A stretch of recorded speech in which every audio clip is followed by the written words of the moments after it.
sommes en train de parler du bien-être émotionnel et psychologique, nous avons abordé la question du suicide. Nous avons vu les faits et les mythes par rapport au suicide.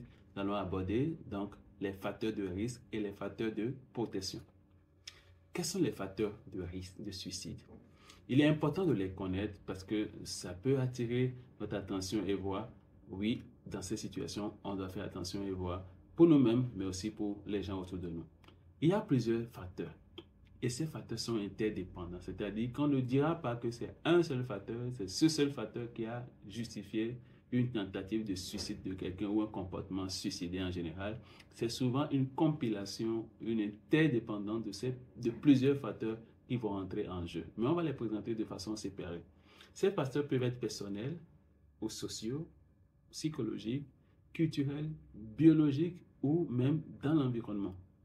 Parmi ces facteurs, déjà, on va noter quand quelqu'un a déjà eu une tentative de suicide par le passé, c'est une personne à risque, c'est un facteur de risque de suicide. De même, quand dans la famille, il y a des antécédents de suicide, dans la famille, quelqu'un s'est déjà donné la mort par suicide, surtout quand c'est un ascendant, c'est-à-dire quelqu'un, un parent ou première ou deuxième génération et autres, ces choses-là sont des facteurs de risque, c'est-à-dire quand quelqu'un remplit ces conditions, il y a un risque de tentative bien de comportement suicidaire chez la personne, c'est bon à noter. Les troubles mentaux sont également des facteurs de risque de suicide et en particulier la dépression. Parce que dans la dépression, on voit la vie en noir, on se voit en noir, on voit l'avenir en noir, on voit les gens autour de nous en noir. On n'a pas de perspective positive.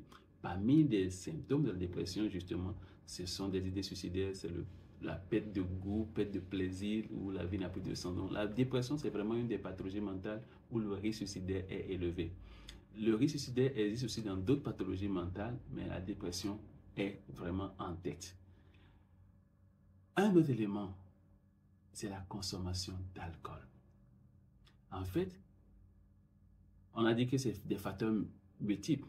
Donc, quelqu'un qui vit, par exemple, une situation qui l'a découragé, une déception, ou n'importe quoi, ou bien même une pathologie mentale, mais qui prend de l'alcool. Ce que l'alcool fait et qui le transforme en un facteur grave pour le suicide, c'est quoi? C'est que l'alcool peut désinhiber quelqu'un. La personne a peut-être des idées, elle hésitait, elle était là, mais sous l'effet de l'alcool, la personne a perdu un peu de contrôle et va passer sous l'effet de l'alcool. Il y a plein de choses que les gens ont fait parce qu'ils ont consommé de l'alcool sur ce fond où il y avait déjà des idées suicidaires éventuellement. Et des études ont prouvé que 22% de décès par suicide sont attribués seulement à la consommation d'alcool. On va remarquer que ces 22%, c'est plus de 158 000 décès. Donc, sur les 720 000 décès par suicide qui arrivent par an, c'est plus ou environ 158 000 décès qui sont dus à l'effet de l'alcool. Autrement dit, si les gens ne consommaient pas d'alcool, 158 000 vies seraient préservées chaque année. Vous voyez donc ce facteur de risque est important.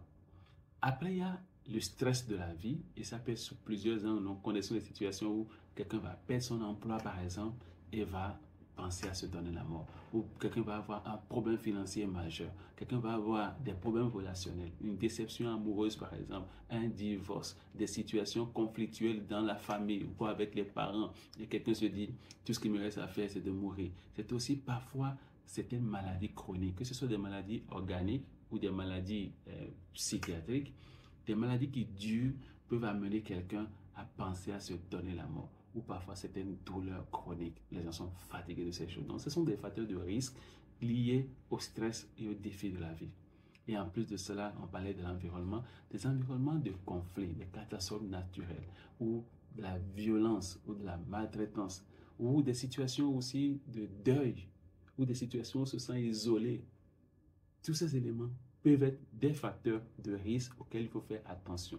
Et on doit aussi évoquer certains groupes vulnérables, certaines minorités. Et quand on parle de groupes vulnérables aujourd'hui, il faut reconnaître par exemple dans nos sociétés des gens qui sont un peu, si on veut, à l'écart peut-être de ce que nous considérons comme normal et nous les méprisons. Ces personnes se sentant rejetées, abandonnées, vont parfois être poussées vers des idées suicidaires. C'est important pour nous tous, pendant que nous avons nos valeurs, que nous puissions considérer que nous devons nous protéger parce que la vie est au-dessus de tout. Facteurs de risque, en voilà quelques-uns. Parlons de facteurs de protection. Donc, ce sont des facteurs, quand ils sont là, soit ils viennent anéantir les effets des facteurs de risque que nous avons évoqués, soit eux-mêmes ont un potentiel de protéger la personne parce que ça donne de l'espérance, ça donne de l'espoir pour la vie malgré tout. Parmi ces éléments, on cite les relations personnelles solides.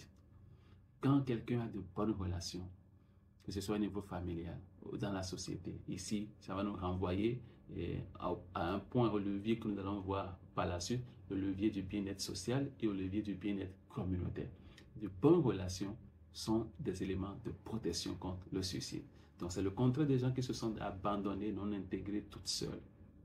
Deuxième élément, on a parlé des croyances religieuses et spirituelles. Je veux reconnaître que c'est un couteau à double tranchant parce que malheureusement, au nom de la religion, certains vont se retrouver en situation même de penser au suicide. Mais je veux prendre les éléments positifs de la religion. Un élément positif de la religion, par exemple, et des croyances spirituelles, c'est la foi. Cette foi qui encourage déjà à des comportements bénéfiques pour la santé. Et il y a plein de choses, de valeurs qui sont transmises par notre foi et qui vont faire que nous allons aborder la vie de façon positive et nous allons aussi avoir des comportements qui nous protègent. On a parlé de l'alcool comme un gros risque, comme facteur de risque majeur, et on sait qu'il y a des religions qui encouragent justement à se garder totalement de l'alcool ou alors si on en consomme de façon très modérée. Un autre élément de la foi qui est positif, c'est l'espérance qu'on peut avoir. Dans beaucoup de situations, on a des défis, mais on sait qu'on a de l'espérance. On sait que c'est difficile aujourd'hui, mais on a l'espoir que ce Dieu que nous croyons, que nous servons, va répondre. C'est un élément de protection pour nous. Il y a des valeurs des Écritures qui vont dire, par exemple, tu ne tueras point et tu ne te tueras point. Ça n'apparaît pas, et moi je ne le présente pas comme l'aspect interdiction, mais l'aspect de valeur qui me protège parce que oui, pendant que je veux obéir à mon Dieu et que c'est compliqué pour moi, non, je ne vais pas attenter à ma vie, je vais garder mon espérance, je vais continuer à croire que le meilleur va venir. Donc voilà des éléments positifs, par exemple, de la foi, de la spiritualité qui protège, qui est un facteur de protection. Et enfin, on a dit des gens qui ont un état d'esprit assez sur les stratégies positives d'adaptation. Donc des gens qui ont appris, qui ont un fonctionnement qui leur permet dans les défis de la vie de s'apprendre à s'adapter, à s'ajuster. Ces gens-là sont aussi protégés. Ce n'est pas qu'ils ne rencontrent pas des défis, ce n'est peut-être pas qu'ils ne rencontrent pas des situations qui auraient amené des gens à penser à la mort, mais ces personnes ont appris à surfer sur les vagues de la vie. Quand les creux arrivent, ils n'abandonnent pas, ils ne pensent pas que c'est la fin, non, ils tiennent parce qu'ils savent qu'après le cœur viendra aussi des sommets. C'est la notion de la résilience et nous l'avons déjà abordé dans nos vidéos passées. Je vous encourage à faire le tour. Si vous n'avez pas revu ces vidéos-là, vous allez découvrir cette notion de capacité à s'adapter, faire face aux chocs, aux défis et à se relever et à aller de l'avant. Nous allons rester ensemble, chers amis. Et une fois encore, merci pour votre fidélité à notre chaîne. La prochaine fois, nous allons conclure sur le bien-être émotionnel et psychologique en abordant les stratégies de prévention du suicide. Je vous remercie. Et surtout, n'oubliez pas, la psychiatrie et la santé mentale, ce n'est pas pour les fous.